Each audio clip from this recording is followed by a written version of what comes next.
All right, breaking news right now, a major outreach to the African-American community. You're seeing the back of the head right there of Republican nominee Donald Trump enjoying the music inside the Great Faith Ministries International Church there in Detroit. He arrived just moments ago. And you can hear as service is getting underway with music and with singing right now. Outside, quite the contrast. Lots of consternation outside. A number of protesters have gathered there, many of them yelling, "Dump Trump." This as Donald Trump either arrived or was presumably inside. The plan of the day is that Donald Trump would actually have a one-on-one taped interview with the Bishop, Wayne Jackson, who's also the president of the Impact Network there, and that interview to be aired later on. But then today, Donald Trump would then, after that interview, be inside of the congregation meeting with them, enjoying services for today. So let's talk more about how this might impact. Will it impact Donald Trump's candidacy for the White House? Polling showing that his appeal to African Americans is hovering around 1%. I want to bring in right now politics editor for TheRoot.com and Morgan State University professor Jason Johnson, and CNN senior political analyst and senior editor for The Atlantic, Ron Brownstein. So as we look at these live pictures, gentlemen, first off, Jason, your impressions. You're here with me in Atlanta. Your impressions of what's taking place here, hearing protesters outside, but Donald Trump, his campaign saying it's not too little too late. At least he's showing an effort reaching out to the African American community this way.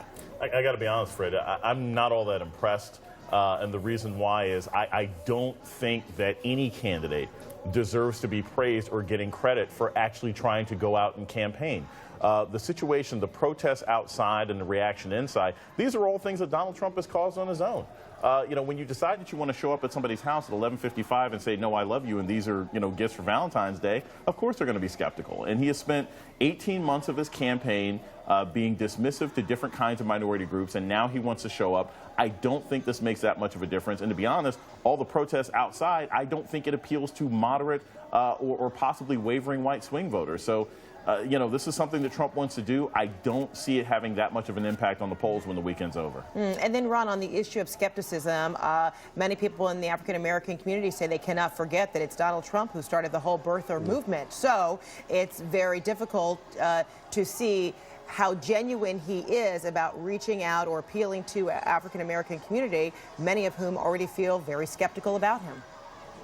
Right, How that's a good point. I mean, and look, I think it is a valuable thing for Republicans to be competing for African-American votes, which hasn't always been the case, however, belatedly. But as you know, Donald Trump really has an enormous credibility problem that makes it very difficult to imagine him making many inroads, not only with the birther movement, with the kind of comments about David Duke, even the way he's portrayed the Black Lives Matter question with, unequivocally really siding with police as opposed to arguing that there needs to be an accommodation that increases trust on both sides. And of course, as Michael Kranish pointed out in the last hour, a history going back into the 1970s with questions about racial discrimination in his companies and the Central Park Joggers. He simply is not a credible messenger, I think, in the African-American community. And, look, it's important to note that, it is not just the African-American community. The electorate is growing inexorably more diverse, and Donald Trump is facing historic negatives with Hispanic Americans as well. And his proposal this week to significantly cut legal immigration